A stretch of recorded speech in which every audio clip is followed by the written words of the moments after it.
Shalom umat Tuhan yang terkasih. Selamat datang kembali di dalam channel ini. Semoga channel ini dapat menjadi berkat bagi kita semua. Minggu ini kita akan merayakan hari Pentakosta yang ditandai dengan turunnya Roh Kudus. Perayaan ini memberikan semangat yang baru bagi orang percaya untuk berani bersaksi di tengah-tengah dunia ini. Sebelum kita mendengarkan firman Tuhan, marilah kita bersatu dalam doa. Bapa kami dalam kerajaan sorga, kiranya Engkau menolong kami untuk mengerti setiap firman-Mu yang akan diberitakan oleh hamba-Mu. Dalam nama Yesus kami berdoa, amin. Umat Tuhan yang terkasih, yang menjadi khotbah epistel di minggu ini diambil dari kitab Yohanes 7 ayat 37 sampai dengan ayat 39a. Beginilah firman Tuhan, air sumber hidup. Dan pada hari terakhir, yaitu pada puncak perayaan itu, Yesus berdiri dan berseru, "Barang siapa haus, baiklah ia datang kepadaku dan minum. Barang siapa percaya kepadaku, seperti yang dikatakan oleh kitab suci, dari dalam hatinya akan mengalir aliran-aliran air hidup." Yang dimaksudkannya ialah roh yang akan diterima oleh mereka yang percaya kepadanya. Demikianlah pembacaan firman Tuhan. Yang menjadi tema di minggu ini ialah hidup dalam roh. Umat Tuhan yang terkasih, dalam bacaan kita hari ini, Yesus sedang berada di Yerusalem dalam rangka memperingati Hari Raya Pondok Daun. Hari raya ini merupakan salah satu hari raya besar orang Israel, di mana orang-orang dari segala penjuru datang ke Yerusalem untuk merayakannya berhari-hari. Waktu itu adalah hari terakhir perayaan ataupun puncak. Lalu Yesus berdiri dan berseru, "Barang siapa haus, baiklah ia datang kepadaku dan minum." Tentu hal ini membuat kita bingung. Kenapa tiba-tiba Yesus berkata tentang haus dan minum dalam perayaan tersebut? Umat Tuhan yang terkasih, perayaan Pondok Daun ini adalah perayaan atas panen besar yang mereka terima selama 1 tahun, di mana di hari terakhir dari perayaan ini mereka akan membawa 4 jenis tanaman tertentu, di mana tanaman ini melambangkan atau mengasosiasikan air yang mengalir dan datangnya hujan yang memberikan kehidupan. Mereka berharap bahwa Allah akan memberikan hujan berlimpah untuk kebutuhan tanam-tanaman mereka, supaya menghasilkan panen yang berlimpah di tahun berikutnya. Di tanah orang Israel, air sangatlah berharga karena sangat sulit untuk didapatkan. Yesus tahu bahwa orang Israel sangat membutuhkan air untuk ladang, terlebih lagi untuk mereka minum sendiri. Mereka rindu akan air yang melimpah. Mereka haus akan hujan yang mengairi tanah mereka.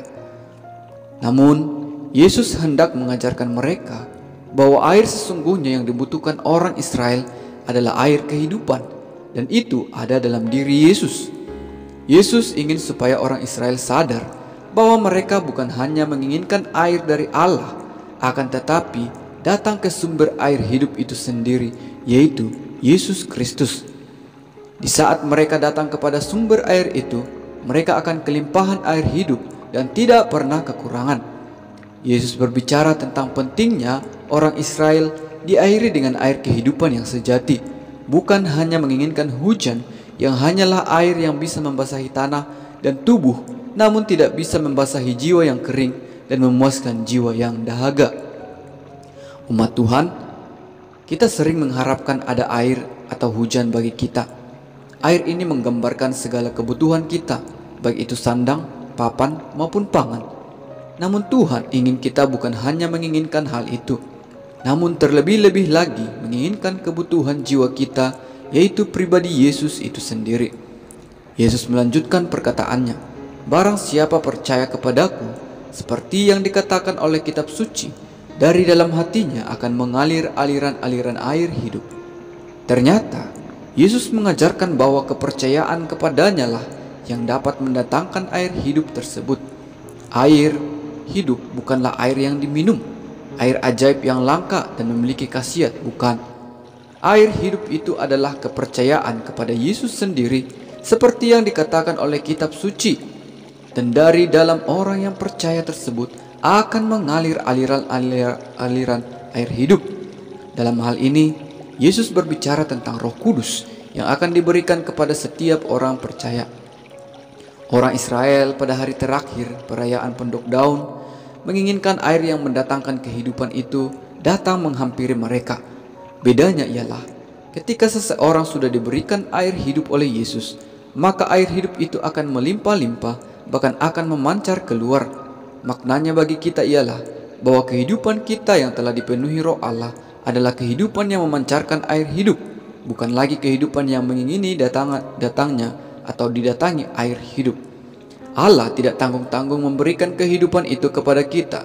Dia ingin semua anaknya menjadi orang-orang yang memberikan semangat hidup kepada dunia ini. Dia ingin agar semua anak-anaknya akan menghampiri orang yang putus asa, kehilangan harapan, kehilangan semangat, mengalami kematian rohani, dialiri dengan air hidup yang telah diberikan Allah kepada kita. Tentunya umat Tuhan, hal ini mengajarkan kita supaya kita menjadi berkat bagi dunia ini, bagi sekitar kita. Bagi orang yang masih kekeringan akan air hidup, akan sangat mudah mengalami depresi, emosi, iri hati, dengki, marah, dan mementingkan diri sendiri. Oleh karena itu, jikalau kita merasa masih kering, maka datanglah kepada Tuhan, percayalah kepadanya, dan mintalah air hidup itu. Maka Ia akan memuaskan kita. Dia bukan saja akan memberikan kita puas akan air hidup, tapi Dia bahkan memberikan kita kelimpahan air hidup, sehingga kita mampu mengalirkannya bagi orang lain. Akan ada banyak hal yang bisa kita berikan kepada orang-orang yang kering rohani. Kita dilimpahkan bukan hanya satu aliran air hidup, melainkan banyak aliran air hidup. Oleh karena itu, bersyukurlah, sebab Tuhan akan memakai kita melalui banyak hal, banyak aliran, dan kepada banyak situasi orang. Aliran air yang mengalir keluar mempunyai makna bahwa kita tidak mementingkan diri sendiri dan hanya memikirkan kebutuhan kita saja. Air yang mengalir keluar ini menandakan bahwa kita memiliki kepedulian sosial terhadap orang lain di luar diri kita, mementingkan orang lain juga dan tidak tinggal dalam zona nyaman kita saja.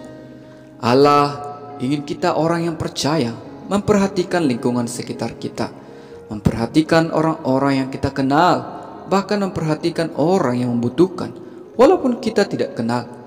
Kita bisa membagikan berita Injil untuk memberikan pengharapan yang baru bagi mereka.